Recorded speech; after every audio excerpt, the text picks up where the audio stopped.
Welcome back. Well, Florida legislators have introduced a bill designed to curb short-term rentals across the state. You guys are probably well aware that there was a massive influx of investor activity across Florida, specifically Southwest Florida as well, during the pandemic. It seemed like everybody who could take advantage of cheap money came here and tried to invest in real estate that they were told would always generate cash flow, whether that was annual rentals. A lot of it was short-term rentals like Airbnbs, VRBOs. We've gone over this many times on the channel, unfortunately, and seen many examples where this has not worked out at all. Vacation rentals, short-term rentals, turning into absolute catastrophes once the people realized the carrying cost and that the demand, when the rest of the world was open, was nowhere near what it was going to be when everybody was locked down. Hey, sorry guys, people don't want to come to Charlotte County or Sarasota when they can get on a cruise or go to Europe now. It was very popular when there was nowhere else to go. We were the only place open. And it was, there was a lot of stuff on TikTok. It became a big TikTok craze. You're going to get passive income. This is how people get rich. You had these gurus on there selling courses on how to come down here and do this. People were buying up new construction that was 2 years out of completion with the intent, in 21 and 22, with the intent of then converting it to short-term rentals. It was just going to be vacation party down in Florida forever. Well, as you guys know, that has not turned out that way. It's left a lot of people in ruin. It's left a lot of these investors, quote-unquote investors, because when people hear the word investor, they think large corporate investor. Well, actually, a lot of this down here was mom-and-pop investors, but we'll get to that. Left a lot of these investors scrambling to figure out, how am I going to make money off this thing now? And I got to get rid of it if I can't.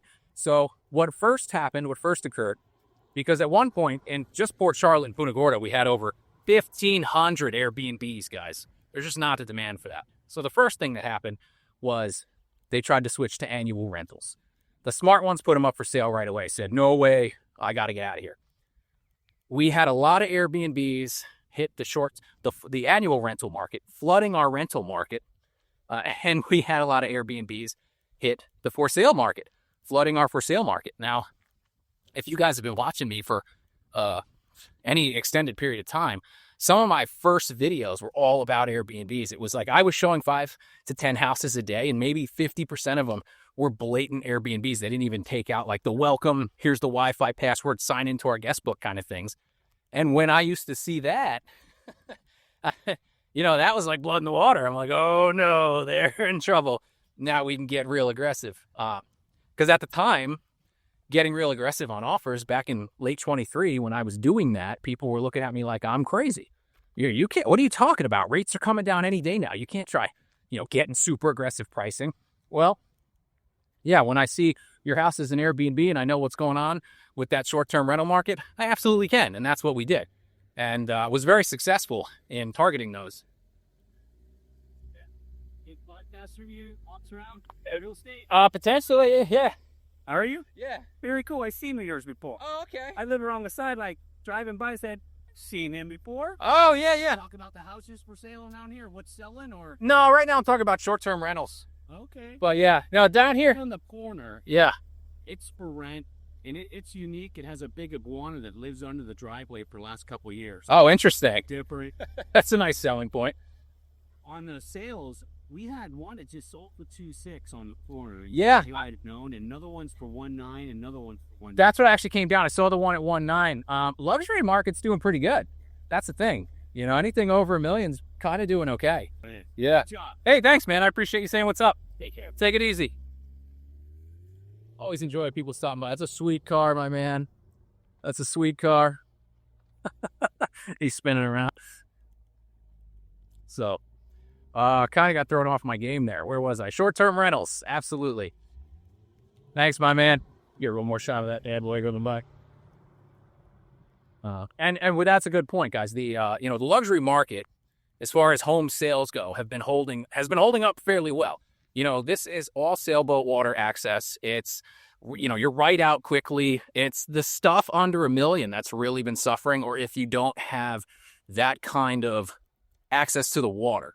So it's kind of a mixed bag. I've told you guys, like, the stuff that's really hurting is like 500 to 900 seems to be getting caught up in.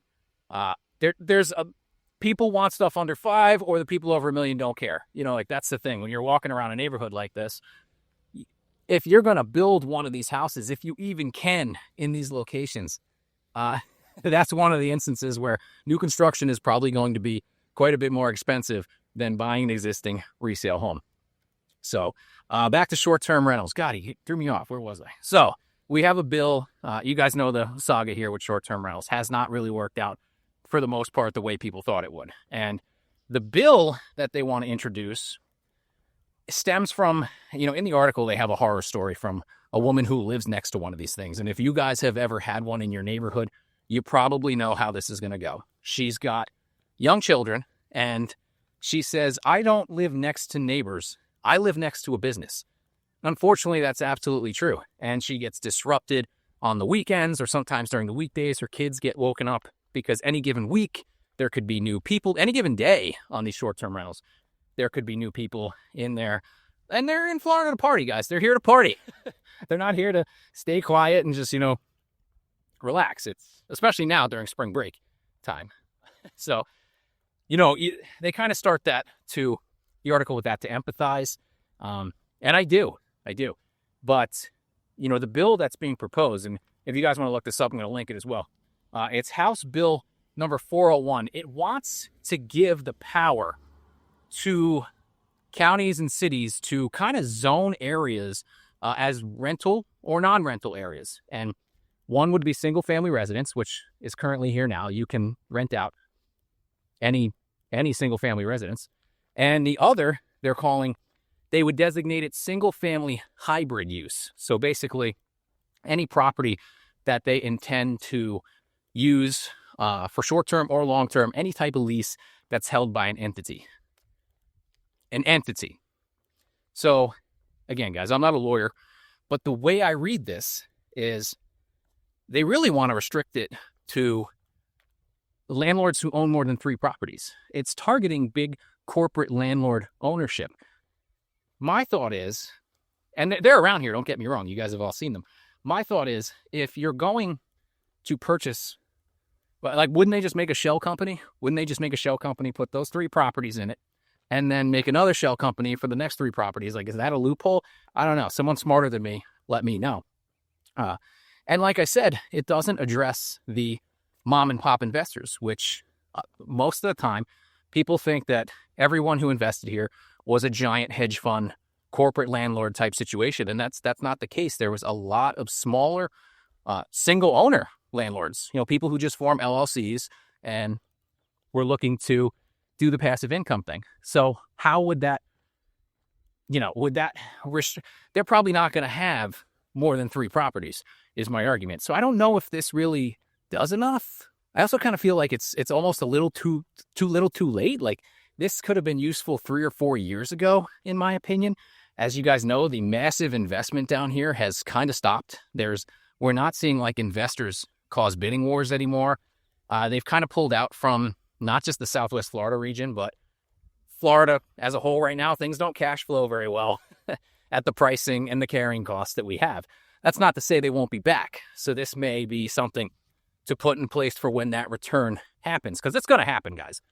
People will say, no one's going to invest in Florida ever again. No one's ever going to, try to do that. They are. I mean, when prices hit a certain point, that with the price an investor will pay and the carrying cost, they can still make the return they want. They're going to jump back in. I'll tell you, a lot of them are doing it now. Here specifically, others are looking. Like I said, everybody has their own threshold, but there's the investment activity is going to return at some point. That's the thing I get hung up on. If there is some sort of magnificent market crash that everything just goes to hell in a handbasket, there's going to be a lot of guys on the sideline waiting with money. So investment will be back. So I don't know if this could be a good preemptive kind of thing to set up there. I just don't think this goes far enough. Let me know what you guys think in the comments. Do you think that this is good enough the way it is? Do you think more needs to be done? What are your opinions about it? Hey guys, this is probably not relevant to whatever video I'm shooting. As you can tell, it's a different day. I don't have the hat. I found one of these dome houses out here, like these concrete monolith dome homes, I assume. I don't know if it's a house or what it was meant to be. It's got this kind of crazy, I'll fix my camera there.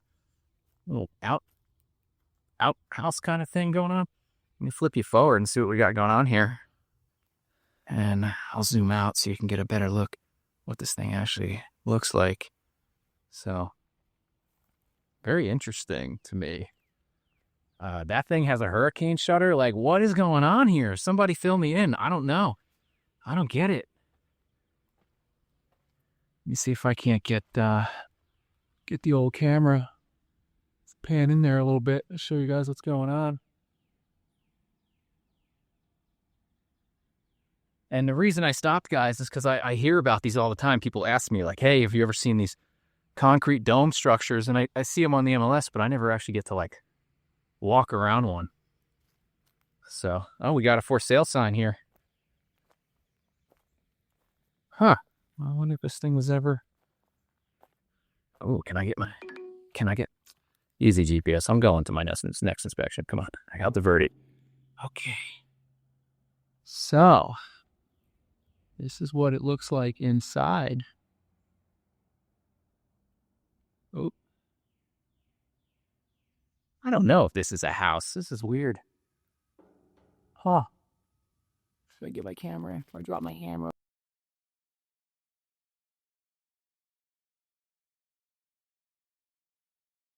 Huh. Very cool.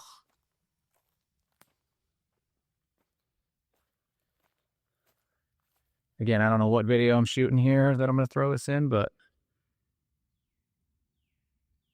wow. Kind of crazy. I can't see why they would maybe this is own commercial. I don't know. Maybe this was meant to be a house. I don't know. But, well, I just thought it'd be cool to show you guys that. So we'll get back to whatever video I was shooting that I throw this in. All right. So that was probably a hard segue there, guys. I just happened to come by one of those dome monolithic houses when I was driving around the other day. I wanted to hop out, kind of show it to you. I hear a lot about it. People are like, oh, these things are indestructible. I don't know. Kind of looks like a bomb shelter to me. I don't know if that one was not done well or what the deal is, but I don't even know if it's a house. They had code violations there. I have no idea what the intended use was for it, but I do get requests like, hey, you ever seen these before? And here you go. There's one. So would you guys buy one of those? I don't know what the pricing is. I don't know what it would cost to build, but let me know. Let me know what you think about it. And also want to touch on another article out of Yahoo News the other day stating it's not just condos. Florida's housing market is softening, especially along the southwest coast. And you guys probably know that already because you watch this channel, but I thought it was interesting. They went through a lot of agents up and down the southwest coast, and one guy had this to say. Inventory and time on market has been dramatically increasing, said Ben Grieco, a real estate agent in the southwestern city of Port Charlotte. I cover all of southwest Florida, though. Thank you. It's not like buyers have left by any means, he said, but there's just so much to choose from that it's really pushing prices down. So that was kind of surreal, guys, I'm quoting myself out of a Yahoo News article.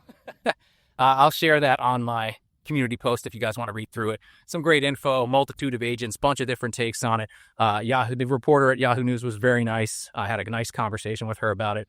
And, it's national news here now, guys. It's not, like I said, when I started this 2 years ago, it was like, who cares? It's just a leveling off, or this guy doesn't know what he's talking about. Rates are coming down any day. And here we are 2 years later, not even 2 years later. And, Yahoo News, Newsweek, Fox 4, everybody and their mother is starting to really pay attention to Southwest Florida and what's going on in the housing market here. So just kind of crazy to see it evolve over the previous 2 years. All right, that's all I got for today, guys. If you like this video, give me a like, share, subscribe. Thank you, sir, who stopped with that sweet car and said, what's up to me? You guys, if you see me out here, feel free to say hi. I'll see you next time.